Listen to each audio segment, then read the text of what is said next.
ભાગીને લગ્નની પ્રથા અંગે પાટીદાર આગેવાનોએ આજે સરકાર સાથે મંત્રણા કરી હતી। પાટીદાર આગેવાનો ગાંધીનગરમાં સ્વર્ણિમ સંકુલ 1 પહોંચ્યા હતા, જ્યાં નાયબ મુખ્યમંત્રી હર્ષભાઈ સંઘવી સાથે પાટીદાર આગેવાનોએ બેઠક યોજી હતી। રાજ્યકક્ષાના કાયદા મંત્રી કૌશિકભાઈ વેકરિયા પણ આ બેઠકમાં હાજર રહેવાના છે। ભાગીને પ્રેમ લગ્ન અંગે કડક કાયદો બનાવવા માટે પાટીદાર અગ્રણીઓ માંગ કરી રહ્યા છે।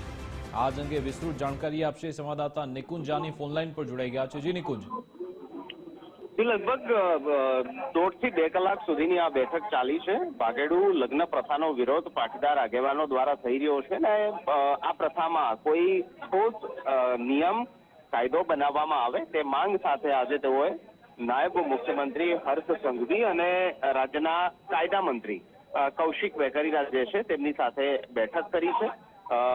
પાટીદાર આગેવાનો દિનેશ બાંભણિયા સહિતના એ આગેવાનો આજે સ્વર્ણિમ સંકુલ 1 પહોંચ્યા હતા અને તેમને આ બાબતને લઈને સરકારનું ધ્યાન દોર્યું છે। મહત્વનું છે કે પાટીદાર સમાજની આ પહેલાની જે બેઠક મળી હતી જેમાં એસપીજી અને પાસના જે આગેવાનો જે છે તે એકત્ર થયા હતા। તેમની જે ચિંતન શિબિર કે બેઠકની અંદર પણ આ મુદ્દો ચર્ચાયો હતો કે ની અંદર જે દીકરીઓ ભાગીને લગ્ન કરે છે તેમની સામેનો તેમનો વિરોધ છે અને કોઈ ઠોસ કાનૂન જેમાં માતા પિતાની પરમિશન આપવામાં આવે, માતા પિતાની પરવાનગી લેવી ફરજિયાત બનાવવામાં આવે તે મુદ્દા સાથે આ આગેવાનોએ જે સરકાર જે છે તેમનું ધ્યાન દોર્યું છે અને તેમની સમક્ષ એક પ્રકારની માંગણી કરી છે કે લગ્ન ધારાની અંદર આ પ્રકારનો સુધારો જે છે તે કરવામાં આવે અને તેને લઈને આજે નાયબ મુખ્યમંત્રી હર્ષ સંઘવી જે છે તેમની સાથે આ આગેવાનોએ બેઠક કરી છે, મુલાકાત કરી છે। બિલકુલ આભાર તમામ જાણકારી આપવા બદલ।